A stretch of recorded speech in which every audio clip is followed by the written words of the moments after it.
Billy Graham గారిని చాలా మంది అడిగారు చర్చ్ పెట్టమని. నాకు దేవుడు చెప్పలేదు, నేను పెట్టనన్నాడు ఆయన.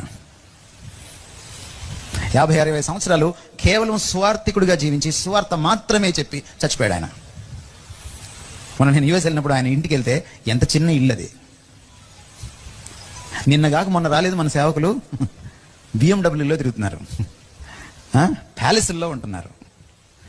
ఇంత గొప్ప సేవకుడు ఇంత చిన్న ఇంట్లో ఉన్నాడా? ఆయన లివింగ్ రూమ్లో మనం 2 అడుగులు వేస్తే వంటగది వస్తుంది. ఈరోజు మీరు ప్రపంచంలో ఏ సిటీకైనా వెళ్ళండి, ప్రపంచంలో ఏ సిటీకైనా వెళ్ళండి, అక్కడ బిల్లీ గ్రాహం పరిచర్య ద్వారా మారుమనసు పొందిన ఒక్క వ్యక్తి అయినా మీకు దొరుకుతాడు. ఇది సేవ. ఎందుకు ఇప్పుడు ఇవాంజలిస్టులు లేరు? ఇవాంజలిస్ట్ కానుకలు ఎవరు?